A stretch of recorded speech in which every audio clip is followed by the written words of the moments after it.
नमस्कार साथियों, मेरे YouTube चैनल पर शिक्षा विभाग से संबंधित नवीनतम अपडेट्स पाने के लिए सब्सक्राइब कीजिए, बेल आइकन को प्रेस कीजिए और ऑल नोटिफिकेशन को ऑन करके रखें, जिससे नवीनतम अपडेट्स आपके मोबाइल पर तुरंत मिल सके। साथियों, शाला दर्पण पर RKSMB के ऐप हेतु सब्जेक्ट टीचर मैपिंग हेतु एक नया टैब स्टार्ट हो चुका है शाला दर्पण के ऊपर। और इसके अंतर्गत अब हमारे पास में दो टैब हैं, फॉर RKSMB के भी है और फॉर ऑल क्लासेस के लिए भी है। तो अब हम इस टैब के माध्यम से यानी दोनों नए टैब के माध्यम से किस प्रकार से सब्जेक्ट टीचर मैपिंग को देखेंगे, चेक करेंगे। और यदि जो शिक्षक हमने सेलेक्ट कर रखे हैं और उनकी जो NIC ID दिखाई दे रही है वह NIC ID किस शिक्षक की है ये भी जांच करेंगे। तो ये सभी चीज़ें हैं, किस प्रकार से करेंगे इसकी पूरी जानकारी आपको आज के इस वीडियो के अंदर मिलने वाली है। तो आप वीडियो को शुरू से अंत तक जरूर देखें और यदि आप हमारे चैनल पर नए हैं तो चैनल को सब्सक्राइब करके रखें, जिससे कि इस प्रकार के जो अपडेट्स हैं आपको सबसे पहले प्राप्त होते रहें। तो साथियों, शुरू करते हैं आज का वीडियो और आपको ले चलते हैं सीधे ही शाला दर्पण के पोर्टल के ऊपर। सबसे पहले आपको शाला दर्पण पर लॉगिन करना होगा और लॉगिन का तरीका आपको आता है, इसलिए सीधे ही मैं लॉगिन कर देता हूँ। और साथियों, लॉगिन करने के बाद हमारे सामने ये जो पेज है शो हो जाएगा, होम पेज। और यहाँ देखेंगे तो काफ़ी सारे ऑप्शंस हैं और इन्हीं ऑप्शनों में आपको देखना है ये जो परीक्षा परिणाम वाला टैब है ये, और इसी टैब के ऊपर आपको करना होगा क्लिक। मैं इसके ऊपर क्लिक कर देता हूँ। परिणाम के टैब पे क्लिक करने के बाद हमारे पास में ये जो टैब है इस प्रकार से शो हो जाएगा। देखिए, परिणाम के टैब के अंदर भी हमारे पास कुछ ऑप्शन है और इन्हीं ऑप्शनों में आपको देखना है परीक्षा परिणाम की प्रविष्टियाँ। और इसी सेक्शन के ऊपर मैं कर देता हूँ क्लिक। और परीक्षा परिणाम के टैब पर क्लिक करने के बाद आपको कुछ ऑप्शन और नज़र आएंगे। देखिएगा, ये कुछ ऑप्शन हैं जो कि आपको नज़र आ रहे हैं और इन्हीं ऑप्शनों में आपको मिलेगा विषय अध्यापक मैपिंग। और इसी जो विषय अध्यापक की मैपिंग का जो टैब है इसी के ऊपर आपको करना होगा क्लिक। मैं इसके ऊपर क्लिक कर देता हूँ। साथियों, विषय अध्यापक के मैपिंग के ऊपर क्लिक करते ही हमारे सामने इस प्रकार का जो डैशबोर्ड है ये नज़र आ जाएगा। और यहाँ हमारे लिए एक नोट लिखा हुआ है जो कि बहुत महत्वपूर्ण है हमारे लिए। पहले ही मैं आपको ये नोट पढ़ के दिखा देता हूँ। और इसमें दे रखा है कि परीक्षा परिणाम हेतु विषय अध्यापक का चयन करते समय एक ही अध्यापक का चयन करें जिसको नियमानुसार परीक्षा परिणाम दिया जाना है। और इसी के साथ विशेष परिस्थिति में ही द्वितीय अध्यापक का चयन आपको द्वितीय कॉलम में करना है। और नीचे की तरफ आप देखेंगे तो यहाँ ऑप्शन है हमारे पास सेलेक्ट जो अप्रोप्रिएट ऑप्शन। और अभी जो ऑप्शन है उसमें दो ऑप्शन हमारे पास में आ चुके हैं। पहला ऑप्शन है हमारे पास में RKSMB के लिए और दूसरा है फॉर ऑल क्लासेस जो रिजल्ट मैपिंग जो पर्पज़ है उसके लिए। अब आपको क्या करना है और इसको थोड़ा ध्यान से भी देखना है क्योंकि ये बहुत महत्वपूर्ण है।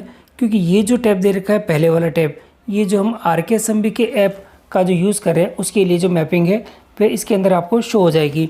और अगर रिजल्ट पर्पज़ से आप करना चाहते हैं तो दूसरे वाले सेक्शन के ऊपर आपको टैप करना पड़ेगा। और इसके लिए यहाँ जो चूज़ का जो ऑप्शन दे रखा है ये देखिएगा, दोनों ही तरफ आपको टैप करके करना है।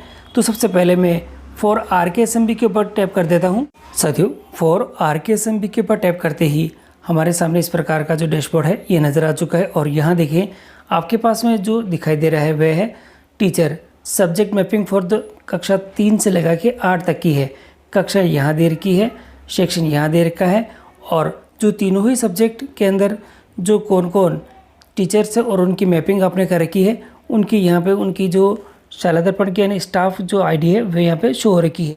साथियों, और यदि यहाँ पे ये खाली दिखाई देता है तो आपको अपडेट कर देना है। और भरे हुए हैं तो ये किन शिक्षकों के, इसको देखने के लिए आपको जाना होगा ऊपर की तरफ जो आपका जो कार्मिक का टैब दे रखा है, इस कार्मिक के टैब पे आप क्लिक करेंगे और यहाँ देखेंगे तो आपको दिखाई देगा आपके क्लास टीचर और यहाँ पे सब्जेक्ट टीचर मैपिंग का जो सेक्शन है बीच में।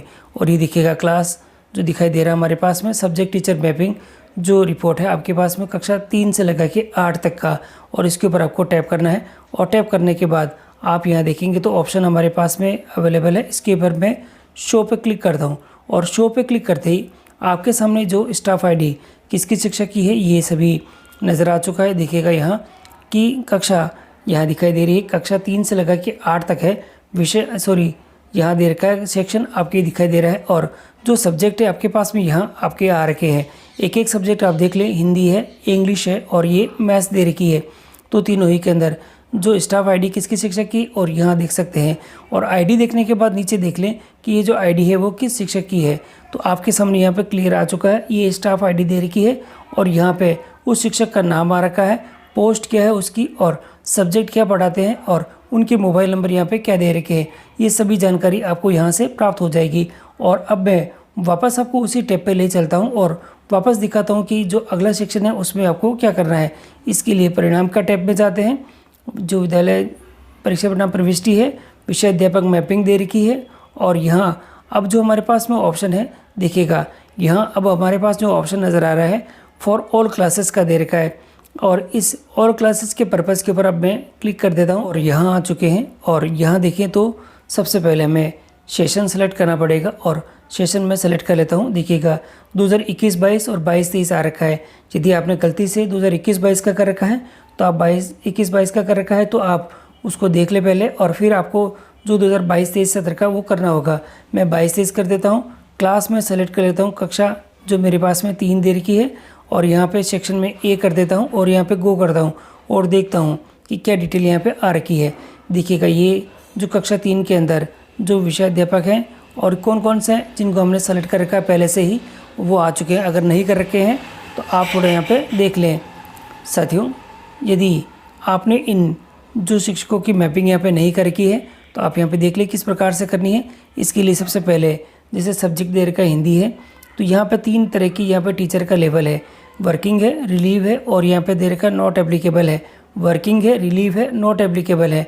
टीचर आपको यहाँ से सेलेक्ट कर लेना होगा कि कौन सा टीचर आप सेलेक्ट करना चाहते हैं। तो जैसे मैं आपको दिखा देता हूँ, टीचर के ऑप्शन पे क्लिक करेंगे तो टीचर्स के नाम आ चुके हैं। कौन से टीचर को आप ये सब्जेक्ट देना चाहते हैं वो आपको सेलेक्ट करना है। और दूसरे वाले में जो टीचर टाइप 2 दे रखा है, इस टीचर टाइप 2 के अंदर देखेंगे तो अगर एक ही शिक्षक को आपने एक ही दे रखा है तो जो नॉट एप्लीकेबल वाला जो सेक्शन दे रखा है उसके ऊपर आपको टैप करना है और यहाँ से नन जो ऑप्शन है वह सेलेक्ट कर लेना है। देखिए ये नन आ रखा है और ये सभी करने के बाद आपको एक एक करके जो सभी विषय दे रखे हैं इन सभी विषयों के आपको टीचर्स की मैपिंग करनी है। ये जो 3 सब्जेक्ट अलग से दिखाई दे रहे हैं, जैसे यहाँ पर्सनल क्वालिटी और एप्टीट्यूड दे रखा है, हेल्थ एंड फिजिकल एजुकेशन दे रखा है, आर्ट एंड एजुकेशन दे रखा है, इनको भी आपको टीचर्स इन सब्जेक्ट के लिए भी टीचर की मैपिंग करनी है। और करने के बाद नीचे जो दे रखा है सबमिट का ऑप्शन, और सबमिट के ऑप्शन की सहायता से इसको आपको सबमिट कर देना है। मैं भी सबमिट कर देता हूँ। सक्सेसफुली हो चुका है और टीचर्स यहाँ पे अच्छी तरह से मैप हो चुके हैं। दोनों ही तरीके से हमने आपको दिखा दिया है कि किस प्रकार से आप दोनों ही तरीके से आप ये जो मैपिंग है करेंगे और टीचर्स को चेक करेंगे कि कौन से टीचर को हमने यहाँ पे अपडेट करा है। साथियों, अगर गलती से भी कोई कर दिया है तो आपको ये जो प्रक्रिया आपको ध्यान से देख के करनी है। और यहाँ पे सबसे पहले फॉर ऑल क्लासेस रिजल्ट के लिए आपको यहाँ पे अपडेट कर देना है, जिससे कि दिक्कत आपको यहाँ पे नहीं आएगी। साथियों, ये पूरी जानकारी मैंने आपको दे दी है। वीडियो अगर आपको अच्छा लगा है तो लाइक कीजिएगा, चैनल पर नए हैं तो चैनल को सब्सक्राइब कीजिएगा, जिससे कि इस प्रकार के जो अपडेट हैं आपको हमेशा प्राप्त होते रहें।